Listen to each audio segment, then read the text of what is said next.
right now on 5 on Your Side at 10. Well, it's another Sunday, and we're talking about an above-average week. What that means for us, how warm we'll get this week, and how long we can continue this trend. Phony police cruisers. If you've been pulled over by these two cars, investigators want to talk to you. First tonight, a family's desperate search for a missing woman. Now the mother of a high-profile missing persons case is helping them spread the word. Missing is missing. Everybody is somebody's baby. Good evening. Thanks for joining us. I'm Mike Bush. 33-year-old Shalonda Webb was last seen at a St. Louis rehab facility 3 weeks ago. 5 on Your Side's Laura Barczewski spoke with the family, now deeply concerned she may be in danger. Just 2 months before her 34th birthday, family of Shalonda Webb say she disappeared from a St. Louis rehab facility, Queen of Peace Center in the Central West End. You are not supposed to be able to leave the property at, I think it's 72 hours. And they allow her to walk out the facility on camera, and nobody tried to stop her. Her cousin Erica says the mom of 4 was last seen on October 20th. She was last seen with braids, wearing joggers, and a blue t-shirt that has Queen of Peace writing on it. The family says she's 4 feet 11 inches tall, roughly 125 pounds, and has a masked tattoo on her neck. One of the latest tips to the family says she was seen outside of the guest host motel on Grand, the details only making them worry more. And they told us that she was last seen getting in a car, a van, a gray van with Illinois plates, and she was not very coherent. So we believe that she's under the influence and that someone has her, and we need help to find her. The family is leaning on Theda Wilson and her nonprofit Looking for an Angel that helps in missing persons cases. Her drive comes from searching for her missing son, Christian Ferguson. The 9-year-old disappeared 20 years ago and was never found. Wilson's ex-husband was convicted of the boy's murder last year. I don't know where my child's remains are, but I still feel the pain that these families go through because I've lived through it. I've seen the good, the bad, and the ugly. And that's one reason why I exist, to try to address those circumstances. Shalonda's brother Darren says the family feels left in the dark by both police and the facility. Know something. Let us know something. Let us know what you're doing. We don't know what you're doing. They say it's been hard to carry on knowing she might be in danger. And then I'm still going to work. I still got to go to work. I got to maintain regular life. We taking care of all of her children right now, so it's very hard right now. Reporting in St. Louis, Laura Barczewski, 5 on Your Side. If you see Shalonda or have any information on her whereabouts, you're asked to call police. Tonight, a man is in critical condition after a shooting at a South St. Louis gas station. Investigators tell us a man was shot at the Moda Mart near Chippewa and Jefferson. Police have not released a motive or any information on a possible suspect. New tonight, Millstop police are asking for possible victims to come forward after they seized 2 fake police cruisers. Investigators say they arrested a man who has been driving around in a black car and a black SUV equipped with lights, sirens, and fake Illinois State Police license plates. We're told he's facing charges. If you believe you were pulled over by the man driving these cars, again, you are urged to call police. Breaking political news tonight. Just hours ago, South Carolina Senator Tim Scott announced that he's suspending his presidential bid. His decision comes as former South Carolina Governor Nikki Haley's popularity has grown in the GOP race. The entire Republican field trails frontrunner Donald Trump in the polls by as much as 40 points. Tonight, pro-Palestinian protesters marched through the Central West End, and at one point, they shut down Kings Highway near Barnes and Children's Hospitals. The Free Palestine demonstration then made its way to the corner of Euclid and Maryland, where men kneeled in prayer in the intersection. The protesters are calling for a ceasefire in Gaza following Hamas attack on Israel. On Meet the Press today, Israeli Prime Minister Benjamin Netanyahu rejected calls for a ceasefire, saying it will only be possible if Hamas releases all hostages. He has this message for those protesting on behalf of Hamas.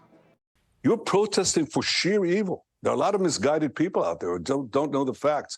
You're talking to people who deliberately targeted civilians, who raped and murdered women, who beheaded men, who burnt babies alive, who kidnapped little babies and Holocaust survivors, you name it.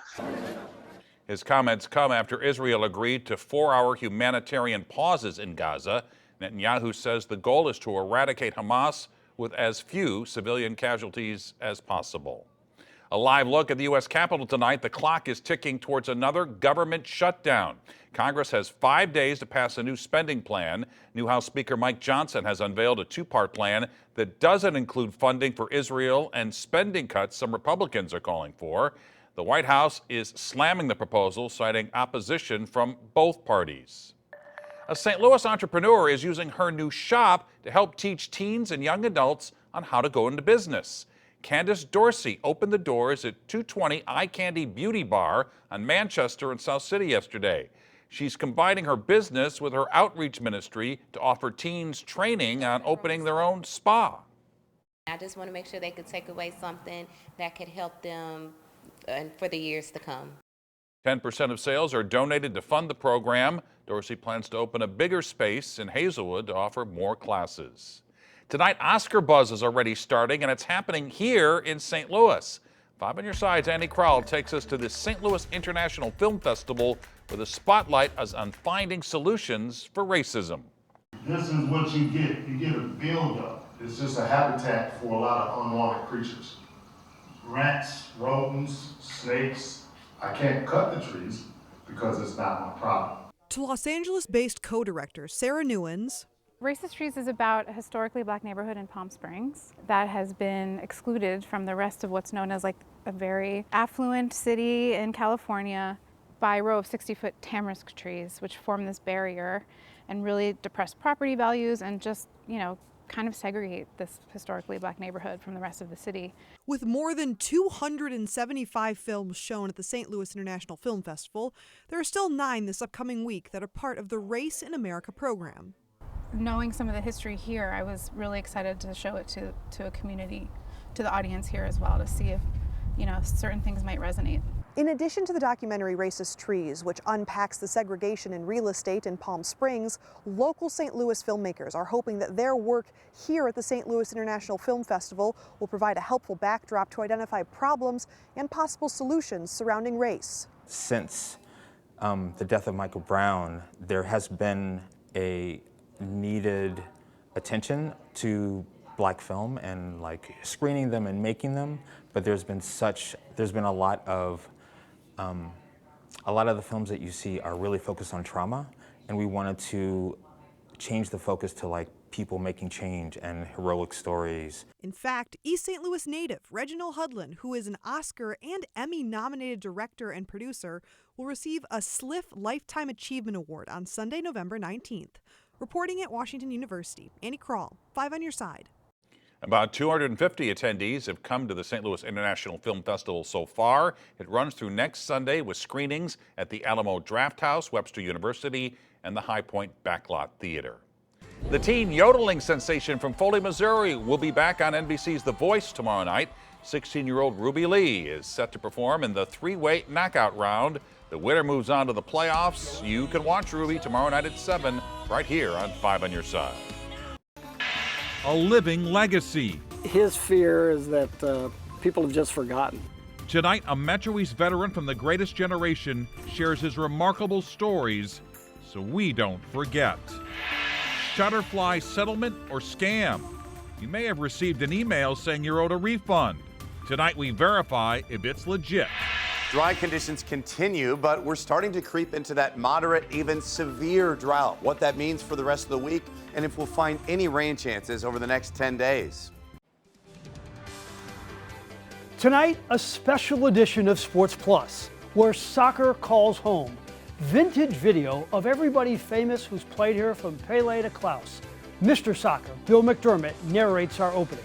Plus, he's the winningest coach of all time in high school soccer in America.